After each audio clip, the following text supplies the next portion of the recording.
got a little stray. I just didn't want you to look at it later and be like, why did you tell me? Hey everybody, welcome back to Coffee Talk. Today we're going to talk about, can you be a real estate agent part-time?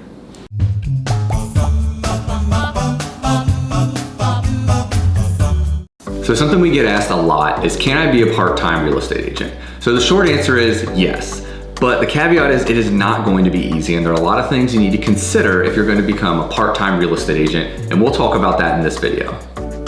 Okay, so depending on what kind of career you currently have, it could be a little difficult. Are you at a job that you work 9 to 5, you can't really be on your phone a whole lot, you're going to respond to text messages, maybe somebody wants to see properties. It could be a little Yeah, it can be a little difficult if you have a job where your only time you're allowed to look at your phone is on your lunch break. Well, what if you have an emergency situation with a deal where you need to be able to at least respond to an email or a text? If you have that flexibility, it can make it a lot more reasonable to do this job part-time.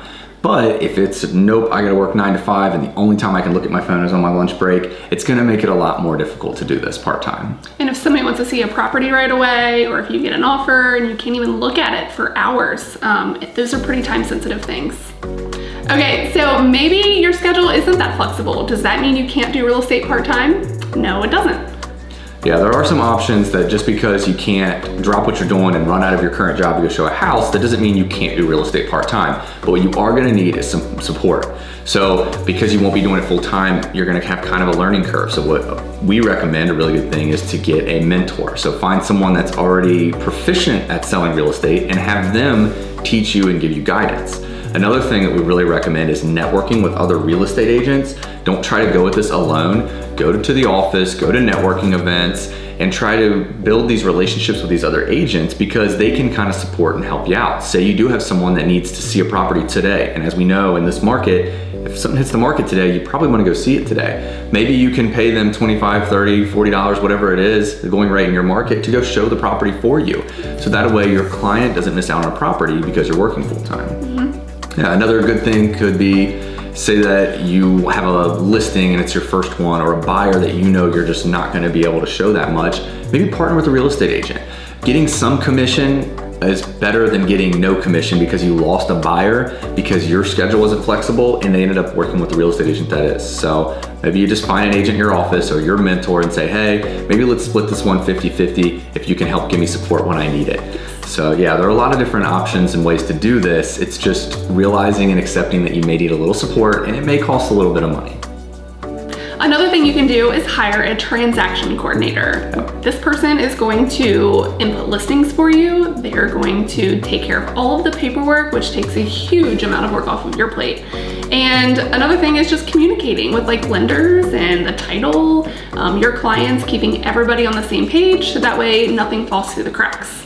Yeah, this person is almost like an assistant. They're only gonna have a limited scope of work that they do, but it's gonna be that stuff that maybe you don't have time to because you're working full-time. Like she said, whether it's listings, whether it's communication, that way while you're working your full-time job, they're communicating with the lender and the client, and you pay them a flat fee, and this is a per transaction thing. So a lot of people are like, well, I can't hire a full-time employee. I'm just getting started. You don't have to. This is kind of an a la carte thing. You pay them when you need them for the service. And when it closes. And when it closes, yes. Most importantly, majority of the time, it's just when it closes. Some of them may charge a small fee up front, but usually it's when it closes. So they just take a small part out of your commission, and it takes a huge weight off of your shoulders. Huge, yes. So even a lot of full-time agents still use transaction coordinators, but it's a great thing to leverage your time. Yes. So something else that's really important if you're gonna be a part-time real estate agent is being structured and having a schedule that you can follow. So full-time real estate agents have the luxury of doing real estate work all throughout the day, whereas you are working a full-time job. So you may only have a couple hours in the morning or a couple hours in the evening to get your work done. So you need to keep in mind, hey, if I go into work at 12 o'clock, I'm gonna have maybe around 7 a.m. to 11 a.m. to make any phone calls, schedule any showings, and get paperwork done.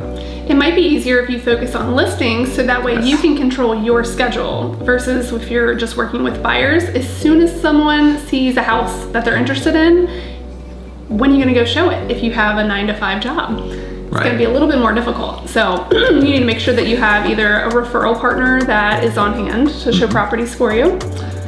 Yeah, listings, you can have more control of your time. Because it's not like the home is on the market already. You can say, hey, I get off work at 5, can we meet at 6 o'clock? And normally they're gonna be okay with that. Whereas with buyers, if you say, hey, I don't get off work till 7, so can you meet me at 8? That might not go over as well. So it's nice to, that's what we mentioned earlier, partnering with a real estate agent, or maybe you just refer those out so that way you focus on listings, they can help you with the buyers, and you don't have any issues with clients getting upset, and you can still serve your clients to the fullest.